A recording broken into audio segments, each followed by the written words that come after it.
ಗಂಗಾವತಿ ತಾಲೂಕಿನ ಉಡಮಕಲ್ ಗ್ರಾಮದಲ್ಲಿ ಶ್ರೀ ಮಹರ್ಷಿ ವಾಲ್ಮೀಕಿ 28ನೇ ಜಯಂತಿ ಅಂಗವಾಗಿ ಮಹರ್ಷಿ ವಾಲ್ಮೀಕಿ ಮೂರ್ತಿಗೆ ಪುಷ್ಪಾಲಂಕಾರ ಅಭಿಷೇಕ ಮಾಡಲಾಯಿತು. ಅದಾದ ನಂತರ ಗ್ರಾಮದ ರಾಜ್ಯ ಬೀದಿಯಲ್ಲಿ ಹಳ್ಳಿಯ ಸಂಪ್ರದಾಯದಂತೆ ಡೊಳ್ಳು ಕುಣಿತ ಮತ್ತು ಮಹಿಳೆಯರಿಂದ ಕಳಸ ಹಾಗೂ ಕುಂಭ ಮೆರವಣಿಗೆ ಮಾಡಲಾಯಿತು. ಅದಲ್ಲದೆ ಗ್ರಾಮದ ಎಲ್ಲ ಆಟೋ ಚಾಲಕರು ನಾಡಿಗಾಗಿ ಹೋರಾಡಿದ ವಾಲ್ಮೀಕಿ ಸಮುದಾಯದ ವೀರ ಯೋಧರ ಭಾವಚಿತ್ರವನ್ನ ಗ್ರಾಮದ ರಾಜ್ಯ ಬೀದಿಯಲ್ಲಿ ಮೆರವಣಿಗೆ ಮಾಡಲಾಯಿತು.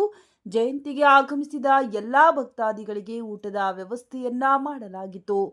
ಉಡಮಕಲ್ ಗ್ರಾಮದ ಆದಿಕವಿ ಮಹರ್ಷಿ ವಾಲ್ಮೀಕಿ ಟ್ರಸ್ಟ್ ಕಮಿಟಿ ಅಧ್ಯಕ್ಷರಾದ ಮಲ್ಲೇಶ್ ನಾಯಕ್ ಮಾತನಾಡಿದರು. ವಾಲ್ಮೀಕಿ ಸಮಾಜದ ಮೂಲ ಧರ್ಮಗುರುಗಳಾದ ಪ್ರವೀಣ್ ಕುಮಾರ್ ನಾಯಕ್ ಹುಲಿಹಾದ್ರ ಮಾತನಾಡಿ, ಮುಂದಿನ ದಿನಮಾನಗಳಲ್ಲಿ ಗ್ರಾಮದ ಜನರಿಗೆ ಮಹರ್ಷಿ ವಾಲ್ಮೀಕಿ ಜಯಂತಿಯನ್ನ ಇನ್ನೂ ವಿಜೃಂಭಣೆಯಿಂದ ಆಚರಿಸುವ ಶಕ್ತಿ ನೀಡಲಿ ಎಂದರು. ಈ ಸಂದರ್ಭದಲ್ಲಿ ಗ್ರಾಮದ ಗುರು ಹಿರಿಯರು ಹಾಗೂ ಯುವಕರು, ವಾಲ್ಮೀಕಿ ಸಮಾಜದ ಟ್ರಸ್ಟ್ ಕಮಿಟಿ ಅಧ್ಯಕ್ಷ, ಉಪಾಧ್ಯಕ್ಷ, ಕಾರ್ಯದರ್ಶಿ, ಸದಸ್ಯರು ಇನ್ನಿತರರು ಉಪಸ್ಥಿತರಿದ್ದರು.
ನಮಸ್ಕಾರ.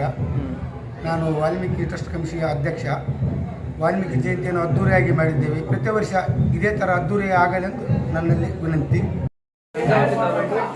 ಉಡಮಕಲ್ ಗ್ರಾಮದಲ್ಲಿ ವಾಲ್ಮೀಕಿ ಜಯಂತಿಯನ್ನು ತುಂಬ ವಿಜೃಂಭಣೆಯಿಂದ ಆಚರಿಸುತ್ತಿದ್ದು, ಮುಂದಿನ ದಿನಮಾನಗಳಲ್ಲಿ ಎಲ್ಲರಿಗೂ ಮಹರ್ಷಿ ವಾಲ್ಮೀಕಿ ಇದೇ ರೀತಿಯಾಗಿ ಆಚರಿಸಲು ಅವರಿಗೆ ಶಕ್ತಿಯನ್ನು ಕೊಡಲಿ ಅಂತೇಳಿ ನಾನು ದೇವರಲ್ಲಿ ಪ್ರಾರ್ಥಿಸ್ತೇನೆ.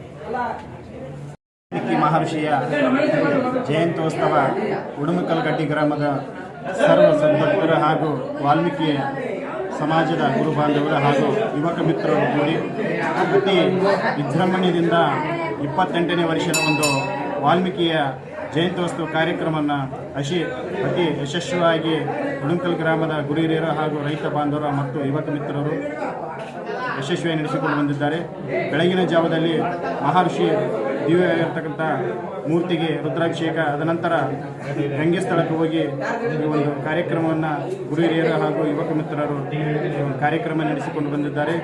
ನಂತರ ಅನ್ನ ಪ್ರಸಾದ ಕೂಡ ವ್ಯವಸ್ಥೆಯನ್ನು ಅತಿ ಅಚ್ಚುಕಟ್ಟವಾಗಿ ಎಲ್ಲ ಸರ್ವ ಸಮಾಜದ ಗುರು ಹಿರಿಯರು ಹಾಗೂ ವಾಲ್ಮೀಕಿ ಸಮಾಜದ ಗುರು ಹಿರಿಯರು ಹಾಗೂ ಯುವಕ ಮಿತ್ರರು ಪ್ರತಿ ವರ್ಷದ ಪದ್ಧತಿ ಪ್ರಕಾರವಾಗಿ ಮತ್ತು ಈ ವರ್ಷ ಕೂಡ ಉಡಮಕಲ್ಲು ಗಡ್ಡಿ ಗ್ರಾಮದ ಗುರು ಹಿರಿಯರು ಮತ್ತು ಯುವಕ ಮಿತ್ರರು ಅತಿ ವಿಜೃಂಭಣೆಯಿಂದ ಈ ವಾಲ್ಮೀಕಿ ಜಯಂತ್ಯೋತ್ಸವ ಕಾರ್ಯಕ್ರಮ ಯಶಸ್ವಿಯಾಗಿ ನಡೆಸಿಕೊಂಡು ಈ ವರ್ಷ ಮತ್ತು ಮುಂದಿನ ವರ್ಷ ಕೂಡ ನಡೆಸಿಕೊಂಡು ಬರ್ತಾರೆಂದು ಎಲ್ಲರೂ